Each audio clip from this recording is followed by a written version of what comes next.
मैं तो सही सच्ची अच्छी बात सुनाने के लिए आया हूं और सुना रहा हूं, सारे हिंदुस्तान को बता रहा हूं कि भाई ये करो, पहले आप शाकाहारी बन जाओ। क्यों? हमारे भारत देश का ये नियम है, जरा जैसा करो आहार वैसे बने विचार। आहार से विचारों का जन्म होता, ये कथा सुनाने से विचारों का जन्म आप नहीं दे सकते, नहीं कर सकते। वो तो आहार के द्वारा पहले इनको शाकाहारी बनाओ, सुनने के लायक बनाओ, समझने के लायक बनाओ, करने के लायक बनाओ। जब ये शाकाहारी हो जाएंगे तब सदाचारी हो जाएंगे, जब सदाचारी बन जाएंगे तो ब्रह्मचारी बन जाएंगे, तो ब्रह्म तक जाने की इनमें शक्ति हो जाएगी।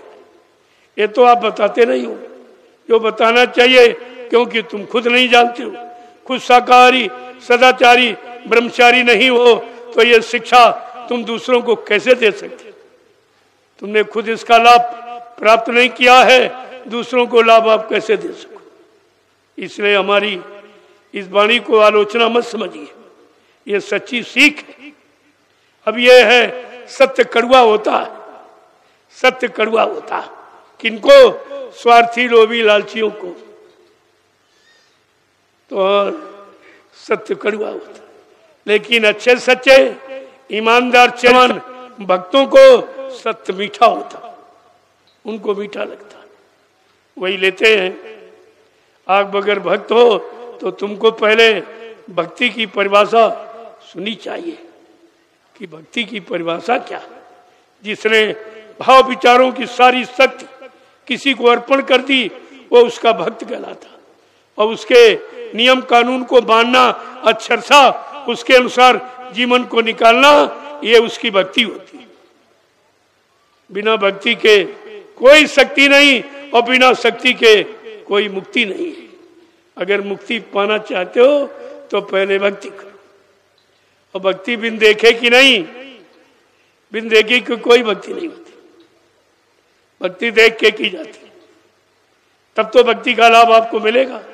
और ये अंधी भक्ति जो कर रहे हो, ना वो दिखा, जिसकी भक्ति कर रहे हो वो मिला नहीं, वो दिखने को मिला नहीं, तो आप उससे क्या लाभ करो, क्या प्रार्थना करोगे? कौन सी तुम्हारी प्रार्थना वो सुनेगा जब तुमको सामने आया ही नहीं? तुम्हारे सामने कभी नहीं आया, बुलाने पर भी नहीं आया, फिर भी विचार नहीं करते हो कि क्यों नहीं आया। या किसी को बुलाओ और 2-3 बार अगर ना बोले तो आपको शंका हो जाती कि हमसे नाराज है, क्यों नहीं बोल रहा, फिर उसकी नाराजगी का पता लगाते हो।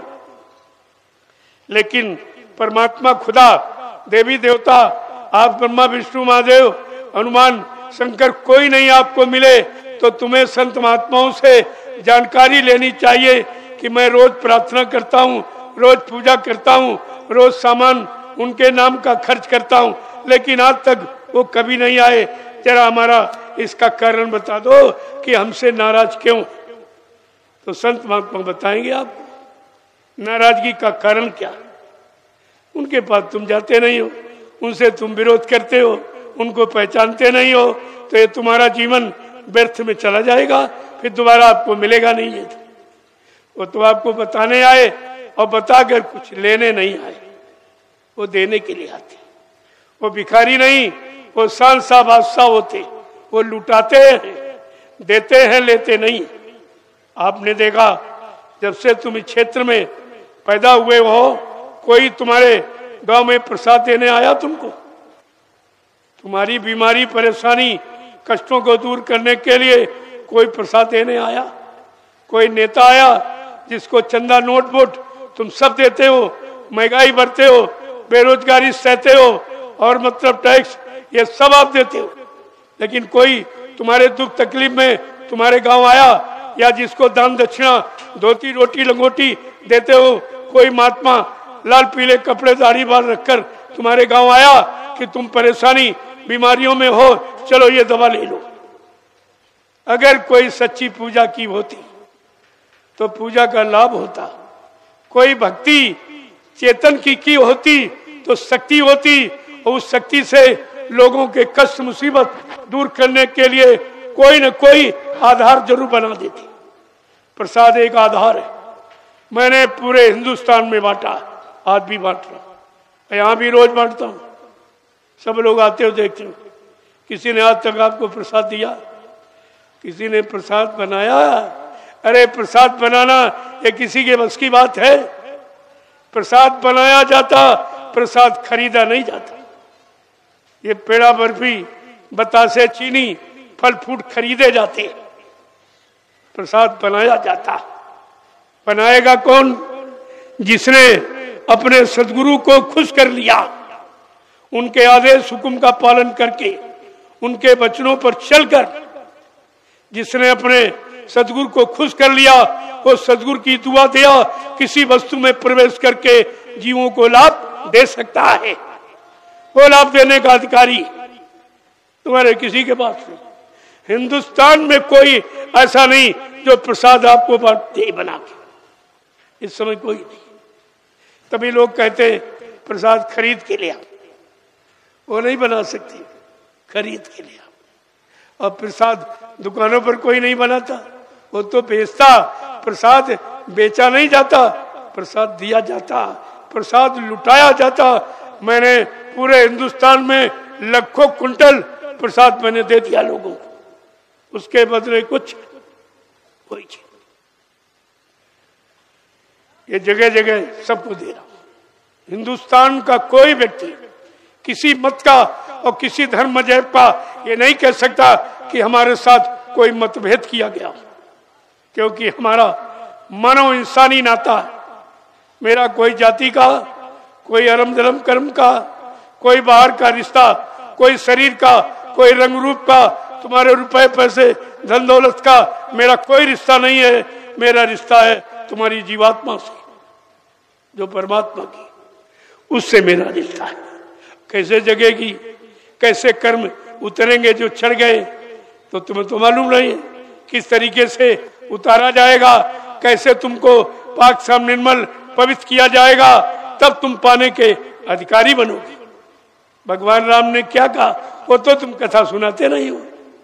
अगर ये सुनाओ कि भगवान राम ने क्या कहा, कि मुझे कौन पाता है, दान दक्षिणा देने वाला, मंदिर बनवाने वाला, गंगा नहाने वाला, तीर्थ व्रत हवन जब त्याग करने वाला, कहते नहीं। कौन पाता है कि निर्मल मान जन सो मोहि पावे, और मोहे छल छिद्र कपट नहीं भावे।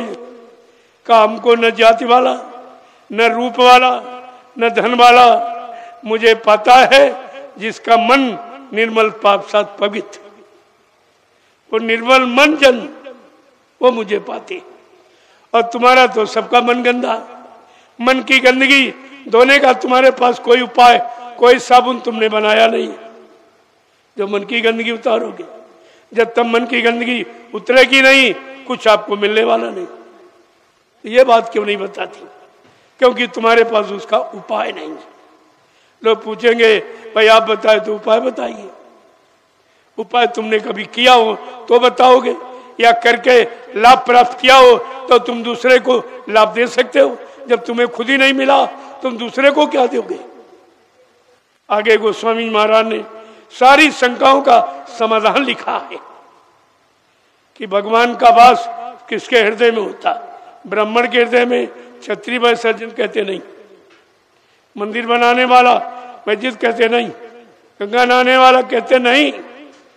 क्या लिखा कि जाति पाति धन धर्म बड़ाई, और कुल परिवार सुखद समुदाय, इन्हें त्यागी भजे मन लाई, और ताके बसे प्रभु आई। कितना साफ लिखा तुम्हारे घर में, तुम्हारे घर में लिखा पड़ी। जात पात धन धर्म बढ़ाई, कुल परिवार सुखद समुदाय, इन्हें त्याग। जो इतनों का परित्याग कर देगा, उसके हृदय में भगवान कह रहे मेरा वास होगा। और तुम्हारे यहाँ सबसे कठिन जाति अपमान, ये जात पात की खाई तुमने खड़ी कर दी। इसी को पार करना तुम्हारे बस की बात नहीं, इससे अलग होना तुम्हारे बस की बात नहीं है। तो तुम रामायण को भी कहाँ मानते? रामायण को मानते हो, रामायण की नहीं मानते। राम को मानते हो, राम की नहीं मानते हो। मंदिर को मानते हो, मंदिर की नहीं मानते हो। कथा को मानते हो, लेकिन कथा की नहीं मानते। कथा किस लिए बेवरानी वेदव्यास ने लिखी, वो भी 88,000 ऋषियों की मंत्रणा से नैमिषारण्य में, यानी मतलब श्रीमद् भागवत पुराण की रचना की गई थी। आज उसी 88,000 ऋषियों की तपोभूमि पर मैं ये आश्रमों का निर्माण कर रहा हूं। ये भी नैमिषारण्य जहां बैठे, ये सब नैमिषारण्य। 3 आश्रमों का निर्माण कर दिया। अब आपसे कुछ मांगा नहीं। कोई बता दे, किसी से दान दक्षिणा, रुपया पैसा सामान मैंने मांगा, किसी से धोती रोटी लंगोटी मैंने मांगी, और इतना बड़ा काम देखिए। और ये संपूर्ण लोगों का